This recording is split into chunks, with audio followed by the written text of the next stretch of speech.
السلام علیکم ورحمۃ اللہ وبرکاتہ۔ رمضان شریف جب شروع ہوتا ہے، جنت کے دروازے کھول دیے جاتے ہیں، دوزخ کے دروازے بند کر دیے جاتے ہیں۔ رمضان شریف کے اندر نفل کا ثواب فرضوں کے برابر، فرض کا ثواب 70 گنا کر دیا جاتا ہے۔ ہم نے کسی فنکشن کے اندر جانا ہو، اس سے پہلے اس کی تیاری کرتے ہیں، اپنے کپڑے پریس کرتے ہیں، اپنے جوتے ایک جگہ پہ رکھتے ہیں۔ لیکن رمضان شریف کے لیے میں نے اور آپ نے کتنی تیاری کی تھی۔ رمضان شریف رحمتوں برکتوں کا مہینہ ہے۔ اس مہینے کی ایک ایک گھڑی، ایک ایک لمحہ قیمتی ہے۔ رمضان شریف کے اندر اپنا ٹائم ضیاع نہیں کرنا ہے۔ اگر آپ نے ابھی تک اپنا ٹائم ٹیبل نہیں بنایا، کوشش کریں رات کو 10 بجے سو جائیں، صبح 3 بجے اٹھیں، تہجد کی نماز پڑھیں، تہجد کی نماز پڑھنے کے بعد استغفار کریں، استغفار کرنے کے بعد سحری کا ٹائم ہو جائے گا، آپ سحری کریں۔ خواتین حضرات گھر کے اندر، مرد حضرات جو ہیں وہ مسجدوں کے اندر با جماعت نماز ادا کریں۔ نماز ادا کرنے کے بعد کثرت کے ساتھ قرآن کی تلاوت کریں۔ اگر ہو سکے تو آپ روزانہ 10 آیات جو ہے قرآن کی ترجمے کے ساتھ پڑھیں۔ پھر اس کے بعد اپنے دن کے کام کریں، دن کے کاموں کے اندر بھی مشغول رہیں اور ساتھ ساتھ قرآن کی تلاوت کو سنتے رہیں، استغفار کرتے رہیں اور درود شریف پڑھتے رہیں۔ زور کا ٹائم ہوتا ہے، آپ زور کی نماز پڑھیں، درود شریف پڑھیں۔ عصر کی نماز پڑھیں، آپ استغفار کریں۔ جس وقت افطاری کا ٹائم ہوتا ہے، افطاری کے ٹائم پر آپ نے خشوع کے ساتھ اپنے دسترخوان پہ بیٹھ کر اپنے رب کے حضور پیش ہونا ہے، دعا مانگنی ہے۔ جو بھی آپ کے دلوں کے اندر نیک تمنا ہے، آپ اپنے لیے دعا مانگیں۔ مغرب کی نماز پڑھیں، اس کے بعد ہو سکے آپ نوافل ادا کریں۔ جس وقت عشاء کی نماز پڑھنے کے بعد نماز تراویح کا اہتمام کریں، ہو سکے تو قرآن کی تلاوت کو سنیں، قرآن مجید کو سنیں۔ قرآن مجید اور رمضان شریف کل قیامت کے دن آپ کی شفاعت کریں گے۔ قرآن شریف کا ایک ایک ورڈز جو ہے، ایک ایک لفظ جو ہے، اس کے اوپر اگر غور کیا جائے، اگر اس کو پڑھا جائے تو مالک اس کے اوپر کتنی نیکیاں عطا کرتا ہے۔ کچھ لوگ کہتے ہیں ہم ایک قبر کو کھود رہے تھے، کھودتے کھودتے ہم نے کیا دیکھا کہ ساتھ والی قبر کی ایک اینٹ بار آ جاتی ہے۔ وہ لوگ کہتے ہیں ہمارے دلوں کے اندر تمنا پیدا ہوئی، ہمارے دلوں کے اندر جستجو پیدا ہوئی، ہم نے کیا دیکھا کہ صاحب قبر جو ہے اس کا کفن تک میلا نہیں ہوا۔ ہم نے ایک دو مزید اینٹیں اٹھائی، ہم نے کیا دیکھا کہ صاحب قبر جو ہے اس کی قبر سے خوشبو نکل رہی تھی۔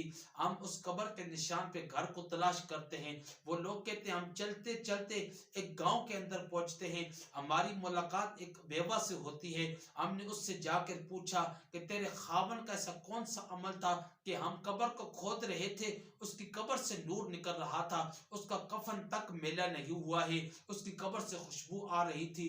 وہ عورت کہتی مجھے یاد نہیں پڑتا میرے خاوند نے زندگی کے اندر کوئی ایسا عمل کیا ہو، لیکن ایک بات ضرور تھی، میرا خاوند جو تھا 5 وقت کا نمازی تھا۔ جس وقت مسجد کے منبر و محراب سے اذان کی آواز ہوتی تھی وہ مسجد کی طرف چلا جاتا، لیکن دوسری بات یہ تھی میرا خاوند جو تھا وہ قرآن پڑھا ہوا نہیں تھا، اس کو قرآن کے ساتھ بہت ہی محبت تھی، قرآن کے ساتھ بہت ہی پیار تھا۔ میرا مالک مجھے اور آپ کو بھی قرآن کے ساتھ محبت کرنے کی توفیق دے، قرآن کے ساتھ وابستہ ہونے کی توفیق دے۔ قرآن کے ساتھ محبت کریں گے، آپ کی یہ زندگی بھی سنور جائے گی، وہ زندگی بھی سنور جائے گی۔ قرآن دنیا کی ایک ایسی وفادار کتاب، ایسی وفادار کتاب، دنیا کی کتابوں کو اگر آپ دیکھ لیں وہ آپ کو دنیا تک کام آئیں گی، لیکن قرآن ایک ایسی وفادار کتاب ہے جو دنیا کے اندر بھی کام آتی ہے، قبر کے اندر بھی کام آتی ہے، کل قیامت کے اندر بھی آپ کو کام آئے گی۔ وہ عورت کہتی ہے میرا خاوند جو تھا 5 وقت کا نمازی تھا،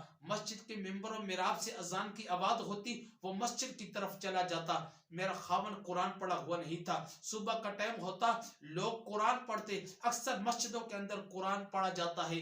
اللہ رب العالمین مجھے اور آپ کو بھی قرآن مجید پڑھنے کی توفیق عطا فرمائے۔ وہ عورت کہتی ہے کہ جس وقت صبح کا ٹائم ہوتا لوگ قرآن پڑھتے، میرا خاون قرآن نہیں پڑھ سکتا تھا، اس کو قرآن پڑھنا نہیں آتا تھا، وہ بوجھل قدموں سے گھر کی طرف آتا ہے، گھر جس وقت پہنچتا ہے دروازے پہ دستک دیتا ہے، میں اس کا استقبال کرتی ہوں، لیکن میں کیا دیکھتی ہوں، میری خاون کی آنکھوں میں نمی ہوتی تھی، میرے خاون کی آنکھوں میں آنسو ہوتے تھے۔ وہ عورت کہتی ہے وہ میرے ساتھ کوئی بات نہیں کرتا، وہ آتا ہے گھر کے اندر اپنے طاق پہ پڑے ہوئے قرآن کو اٹھاتا ہے، قرآن کو اٹھا کر سینے کے ساتھ لگاتا ہے، سینے کے ساتھ قرآن کو لگا کر چومتا ہے، قرآن کو چوم کر قرآن کو کھولتا ہے، قرآن کی ایک ایک سطر پر، قرآن کے ایک ایک ورڈز پر، قرآن کی ایک ایک لین پر، قرآن کی ایک ایک حرف پر انگلی رکھ کے کہتا ہے مالک کائنات میں نہیں جانتا یہ کیا لکھا ہے، لیکن مالک کائنات یہ تیرا کلام ہے، اس کے اندر جو لکھا ہے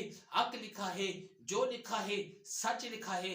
اگر ایک بندہ قرآن کے ساتھ صرف اتنی محبت کرے، قرآن پڑھنا نہیں آتا، قرآن کے ساتھ اس کا پیار ہے، قرآن کے ساتھ اس کا عشق ہے، اس کی قبر کے اندر سے نور نکل رہا ہے، اس کی قبر سے خوشبو آ رہی ہے، اس کا کفن تک میلا نہیں ہوا ہے، جو اپنی زندگی کے اندر قرآن کے ساتھ وابستہ ہو جاتے ہیں، قرآن کے ساتھ وابستہ ہو جائے، قرآن کے ساتھ جڑ جائے، رمضان شریف کے اندر قرآن کی تلاوت کثرت کے ساتھ کرے۔ اگر آپ چاہتے ہیں کہ رمضان شریف کے اندر آپ قرآن مجید کا ایک ختم کریں تو ہر نماز کے بعد اگر آپ 4 صفحے قرآن مجید کے پڑھیں تو انشاءاللہ آپ کا ایک ختم ہو جائے گا۔ اگر آپ چاہتے ہیں آپ رمضان شریف کے اندر 2 قرآن مجید کے ختم کریں، ہر نماز کے بعد آپ 8 صفحے قرآن مجید کے پڑھیں، انشاءاللہ آپ کے رمضان شریف کے اندر 2 ختم ہو جائیں گے۔